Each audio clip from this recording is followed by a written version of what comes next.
It's a traditional Inuit dog sledding race. 17 teams through an unforgiving landscape. Inuit dogs, icons of Arctic resilience.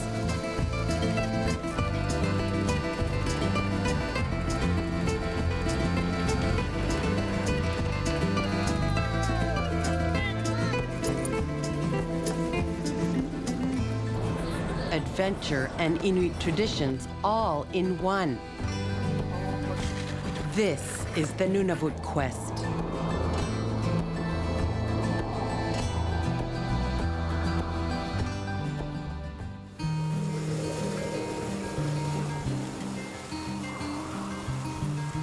They have been traveling for 5 days along the Baffin coast to Pond Inlet. That's the starting place for this year's Nunavut Quest dog sledding race. They've been preparing for a long time for this challenge.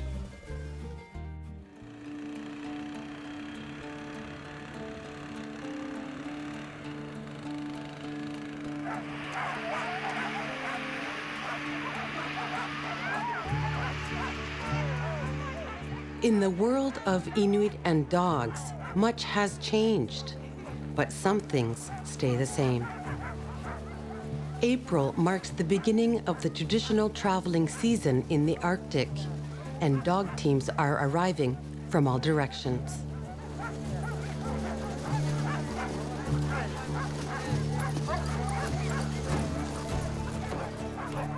Old friends are reunited.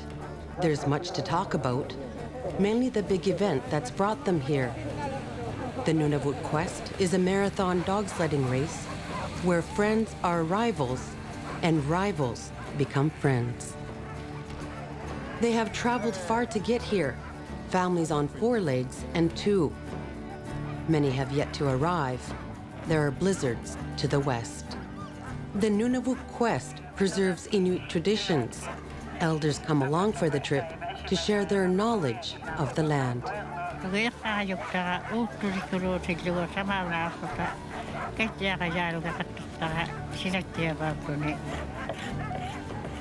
Arctic ice is as hard as cement, and this is just the beginning. The sea ice is frozen 8 months a year up here. It's the racetrack on which the mushers will test their skills.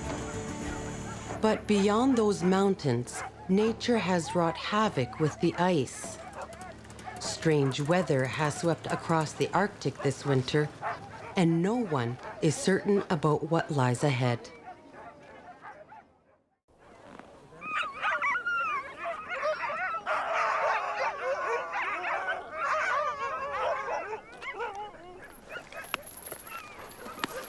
The teams from Clyde River traveled 5 days to get here. Dogs need fuel. These guys are not machines. They have blood and stuff like that. To be on the top physical fitness, they need the exercise. If I don't let these guys run, that means they are learning how to sit. But if I run them on the dog team, or if we have to go somewhere almost every day, that's the best for these guys to be in good physical shape.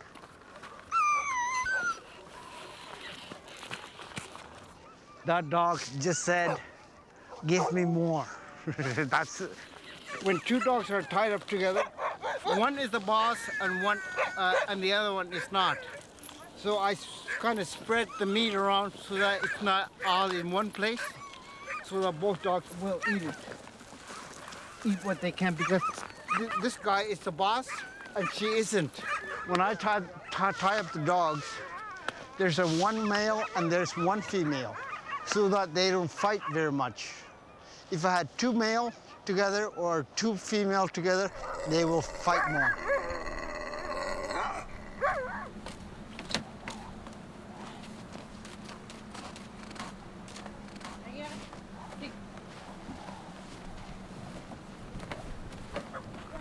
Taking part in the Nunavut Quest is a family project, and it's costly. The support teams need snowmobiles, sleds, and camping gear, all in tip-top condition. And you have to buy a lot of fuel. 1,000 kilometers or more lie ahead.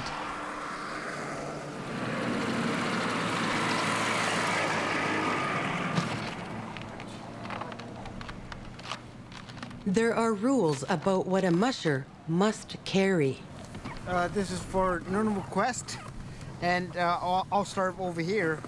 I have some dog food for my dogs, and this sled is legal size for Nunavut Quest because I am going to camp. I am bringing extra naphtha, stove, and a tank, and other things. I will put food in here for myself, and then underneath I have a foamy and a caribou skin to keep me warm throughout the night. This will be at the bottom. And then I have a sleeping bag here. I'm also carrying a gun. I'm carrying knives and saw and things like that. Joelie's mother will need a new parka. Now 76, she spent the first 30 years of her life on the land where the quest will take us. She knows what lies ahead.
Joelie and his neighbor Jake Gerhard have decided to run their dogs most of the way to the start in Pond Inlet, about 500 kilometers.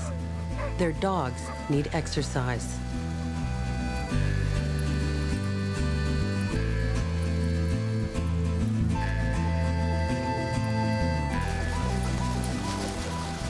All Inuit run their dogs in the fan hitch formation, the most efficient in the wide open Arctic. The Nunavut Quest respects such traditions. The sleds have to be handmade. Time is added for such infractions as losing a piece of equipment or even losing your dogs. Mushers who help others get time deducted.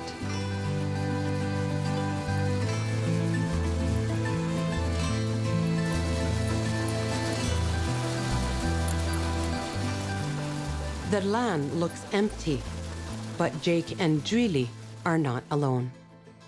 This is a seal den where a polar bear brought a seal out. We come across quite a few fresh polar bear tracks from that point to here. There was his mother and one cub all along the way. One small pup was caught, and the polar bear usually plug up their other end before they go into den. So this bear actually got rid of the plug. This mother dragged the cub this way, or this way. You can see some water. This is water. This is from, you see the water over here, and some blood, and this is salt water, and this is also salt water.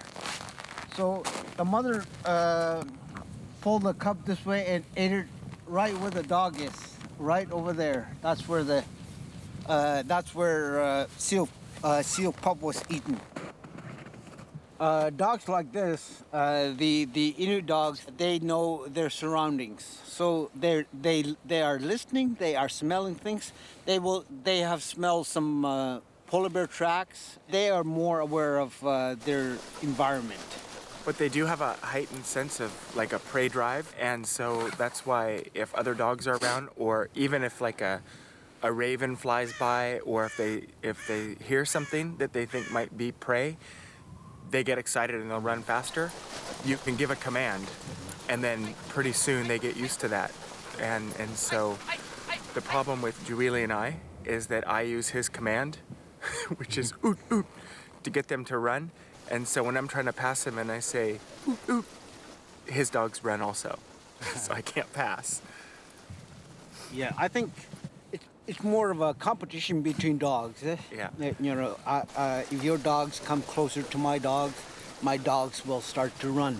You know, a little competition from time to time.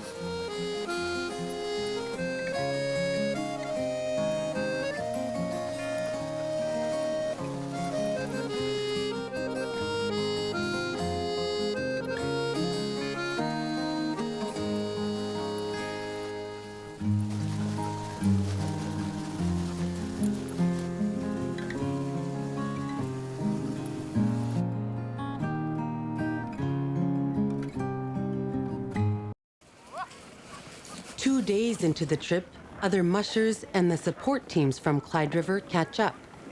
They've been traveling on snowmobiles, pulling heavy loads.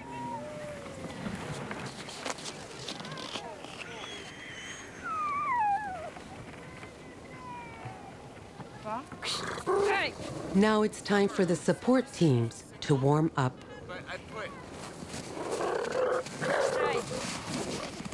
Okay, this is Luke.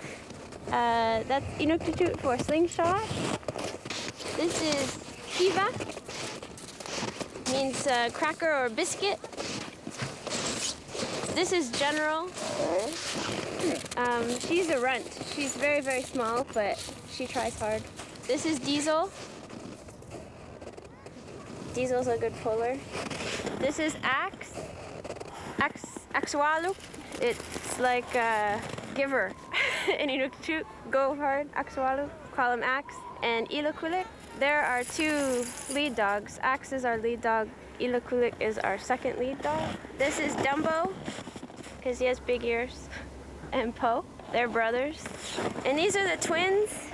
This is Hamish and Puya, and back there is Joelie, and that's our team.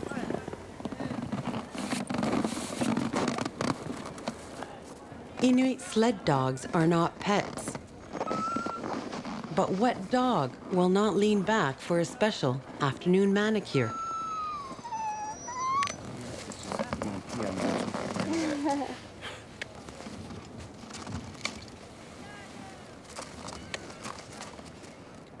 Each dog has a specific role to play in the team.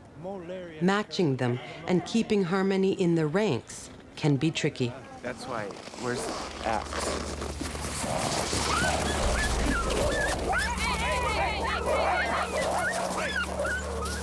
In any dog team, rivalries and short tempers erupt without warning.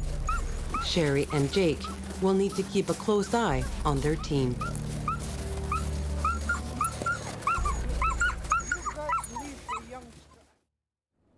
The fight has taken its toll. The victim is Poe. We had a little dog fight, and he got a puncture wound. They like to bite ankles and armpits, so I'm just putting some polysporin on so it doesn't get infected. Good boy, Popo. It's not bad. He's not limping or anything. If only that had been the end of it.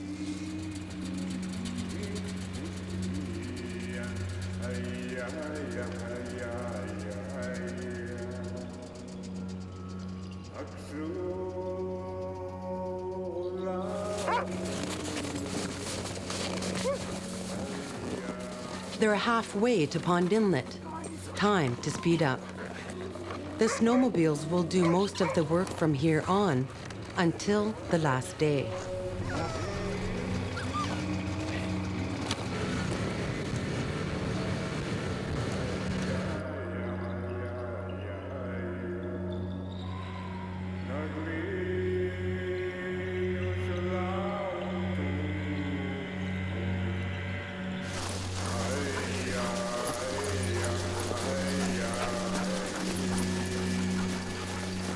Only on the last day do the dogs get to stretch their legs again.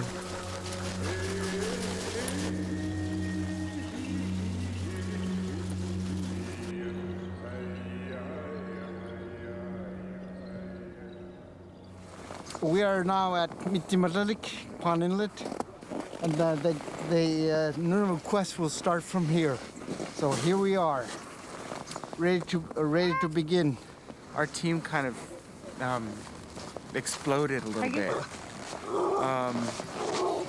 Our second lead, this one, Inuktitut, got in a fight 2 weeks ago and got really hurt, and she's really important. So today we tried to put her back in the team, and she was running great until we stopped. Everybody stopped and had tea, and then right when we started again, they were all excited and they all just ganged up on her. And then there was another fight, and that other tan one named Poe got hurt, and so then I had to carry Poe for a long way. We made it to Pond Inlet. Now we have a few days they can rest up and get better. We'll hope all the fighting's over.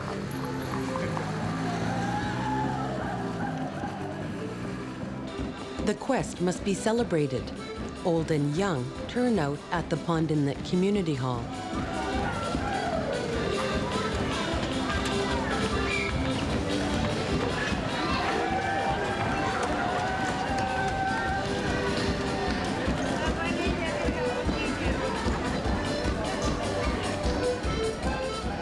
Country food kept the Inuit healthy and warm for centuries. It gives you energy.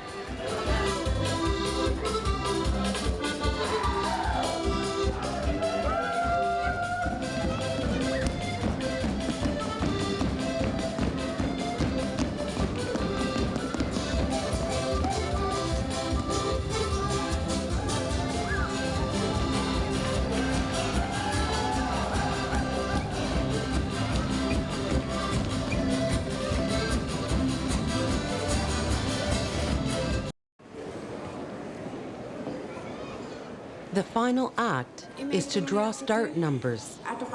The bibs are designed to be spotted from far away for safety. Number 15.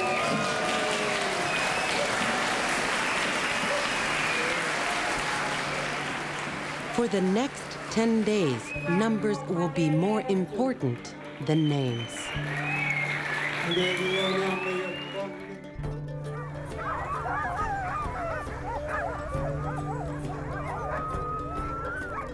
Finally, everything is ready. The last team arrived in Pond Inlet last night after 11 days of blizzards and snowmobile troubles underway. The support teams leave first in a convoy of 45 snowmobiles. This will be the routine throughout the race. Now, all eyes are on the mushers and their dogs. They've been preparing for this for a year.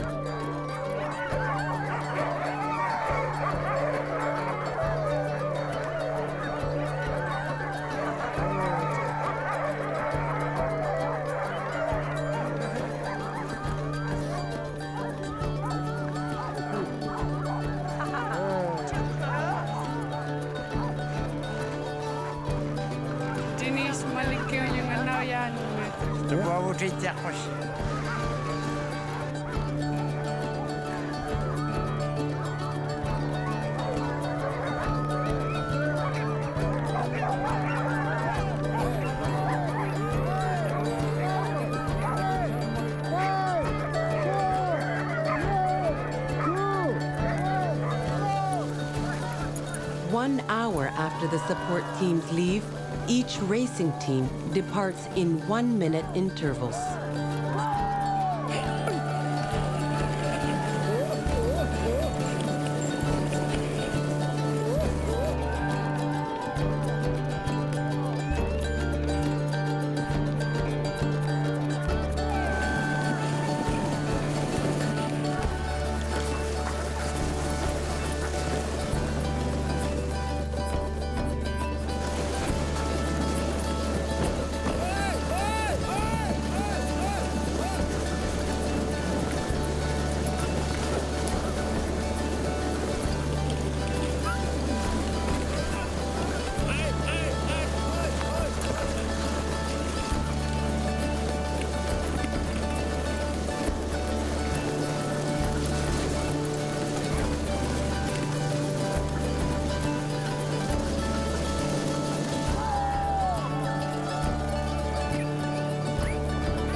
Nearly 500 kilometers of wild Baffin Island coastline lie ahead, from Pond Inlet to Clyde River. Every stage will present a challenge: whiteouts, cracked ice, and a sudden midnight fright that will teach us a lesson. But most of all, there's Baffin in its winter garb, teasing us with its might and beauty. Try me, it says, and let's see what happens.